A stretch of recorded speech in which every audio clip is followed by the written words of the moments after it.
Yes, sir. Well, I think that C.D. Hubbard was, well, he was on the north side of the river with his grocery store.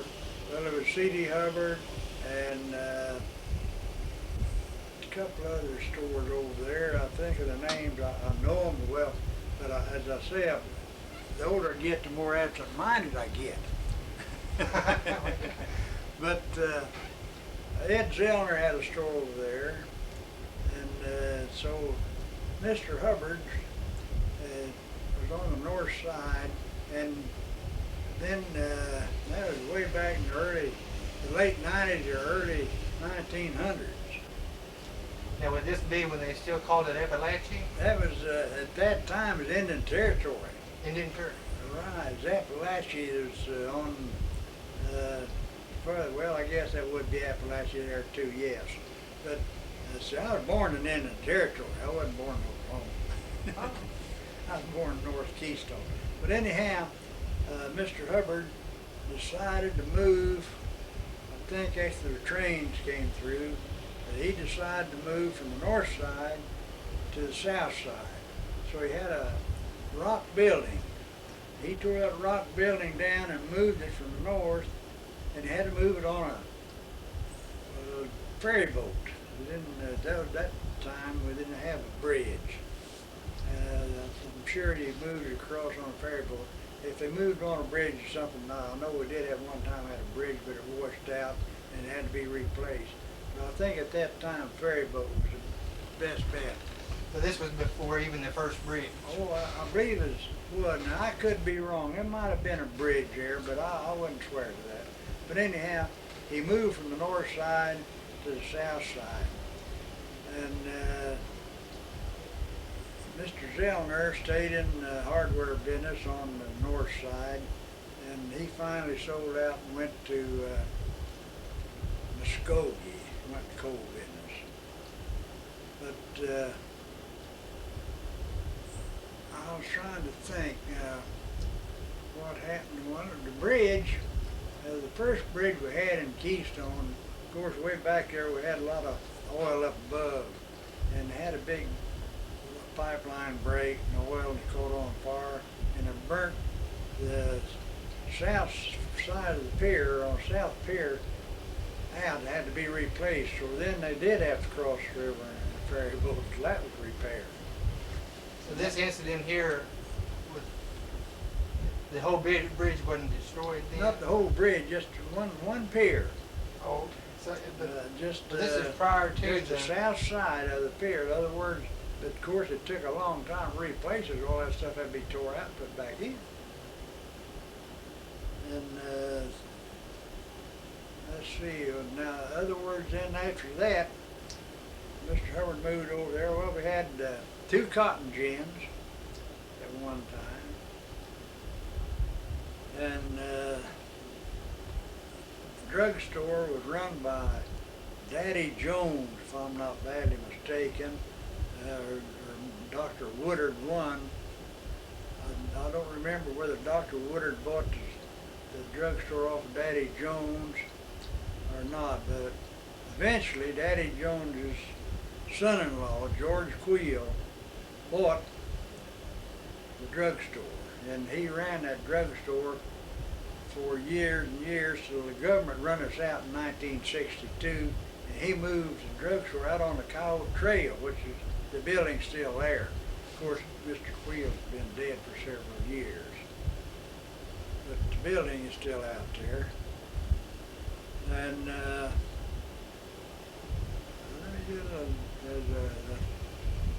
we had blacksmith shops. Of course, you had to have them in those days. There wasn't any automobiles. Everybody that come to town needed a wagon or a buggy. There wasn't no such thing as an automobile. And Monroe Homes, well, Howard and Payne, I think, opened the first blacksmith shop, and later on they sold out to, I believe it was Monroe Homes. I know, and so then he ran that for years and years. And of course, in the hardware business, I mean, blacksmith business got bad, well, they closed that up. There wasn't a use for it. And then the automobiles started coming in, and they added garages. What else you want to know? I'd like to know something about, are we still talking in the same time frame of pre-statehood? That was, These time no, periods? that was later than, they was statehood then, that was after 1907. That was probably, the drugstore probably went in. I know my dad went into grocery business in 1912. He first went into he was a photographer. And then he got out of that and we moved to Sulphur, Oklahoma. And then we moved back to Keystone. He went into business of, well, a little cold drink stand and ice cream and stuff like that. And then it grew into grocery business. And then those days, well, a lot of those buildings had, in other words, big high porch. You went up on steps to get up into them. And they went into that building first, and they ran that for several years, and they finally moved up, bought a building up on about a block away from that on the alley, and moved up there. But in the early days, we used to have a lot of bank robberies. I mean a lot of. About every so often they robbed that Keystone State Bank.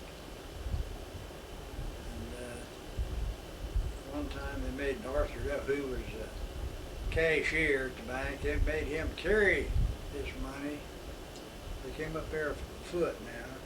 They tied their horses down behind the gin down in the bottom where in the trees, and they made Arthur carry that money, silver and paper both, down there to those horses and loading on those horses. Of course, they didn't harm him in anything like that, but they knew that they'd have plenty of time to get quite a ways before he'd get back to the bank and notify anybody. Pretty ingenious idea. Yeah, that. And then another time, I think Henry Starr, I believe it was Henry Starr, and a fellow named Phoenix was going to rob that Keystone State Bank. So Phoenix, they camped out of town on the south side. And so Phoenix went in to look things over. And when he was in there, I don't know what happened, but I guess he was afraid of Henry Starr.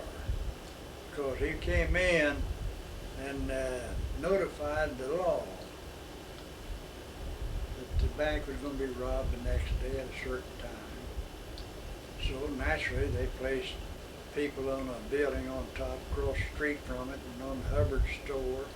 And then the sheriff of Pawnee County was in behind that's back during those days, that old pot-bellied stoves. Yes, sir. And he was standing in behind that pot-bellied stove and stovepipe. And that, of course, run up. And when this Star walked in there and said, "This is a stick-up," well, the sheriff said, "You're under arrest."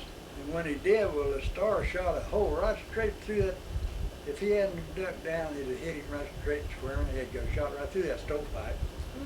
And of course, the sheriff, they was exchanging fires, and Star got hit, and he ran out the door, and of course up on his high porch, and he fell off. And when he did, his Phoenix, his partner, rode up to him and shot him, and emptied his gun into him. His partner His shot partner shot him, yes. Wow. He was scared of him, I'm sure, is what caused it. And you know that son of a gun, of course, he reloaded his gun, got on his horse, and rode down the street shooting in the air. I don't know, empty his gun, just shooting in the air. And they never did arrest that guy. Well, They just let him go. But later on, I heard that some farmer had killed him, he was stealing a farmer's horse, and the farmer killed him, which was good for him. He needed to kill him anyhow. Finally caught up with him, didn't it? Yeah, it sure did. From the accounts I've read on that, that was around 1911. Does that It sound was, about right? That's back there, yeah, I was just a kid, so it had to be, because I was born in '4. I'm about 7 or 8 years old, that's right. That'd be awful close to right. So you were born in 1904 1904. in Indian Territory. Indian Territory, North Keystone. North Keystone was Indian Territory as well. It was Indian Territory too, I imagine. There's Pawnee County and you know, Pawnee County was dry, wet. Tulsa County was dry. So we had a couple of brothers, Jimmy and Rube Ammerman, ran a wholesale liquor store. And they'd haul liquor. They had these people, now that's the way a lot of people made their living. They'd give them, in other words, Jimmy and, or they ordered this liquor, come in on a morning train, and they'd give each one of those people $2 just to sign up for that liquor, and they'd pay them the $2, and they'd also pay for the liquor. And then they'd take that liquor in a wagon and go over top the hill and take it into the city of Tulsa. So Tulsa was dry because it was Indian Territory or because it was Oklahoma Territory? I don't know what. I know that Tulsa was dry and Pawnee County was wet. That's all I know. Because they shipped it. If it hadn't have been wet, they couldn't have shipped that liquor into Keystone. Well, no, that's true. And every morning, I'll tell you, they'd run in there that liquor, and it'd sometimes take them 30, 40 minutes to unload that train of liquor. Man, they'd have those little carts just loaded down out on the platform there, place else. But then they'd load all that liquor in those wagons and haul it to Tulsa. Then a time or two, they got caught. And today, you can go up here on that hill right above Keystone, right, well, it's just about straight east of the Keystone, where that Keystone School used to be. It's where the park is now. Yes, sir. Right straight east of that, you can find that glass and stuff all around those doggone rocks and stuff where they broke all that liquor.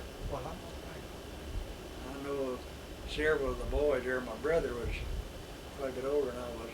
Well, he was six years old. Anyhow, my shoulders, they went up there when they'd hauled that liquor off, and they stole that doggone liquor out of those wagons and hid it under those rocks. And later on, they went back and got it.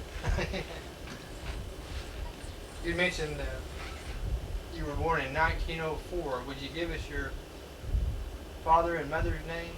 My father's name was John Lang, and my mother's name was Etta Lang. And did they relate to you their coming to Indian Territory? They came out of Paris, Texas. They lived in. My dad was a barber at that time when he moved into Keystone. And he barbered there for a while, and then he moved near the sulfur, and then when he came back, he went into this confectionery business.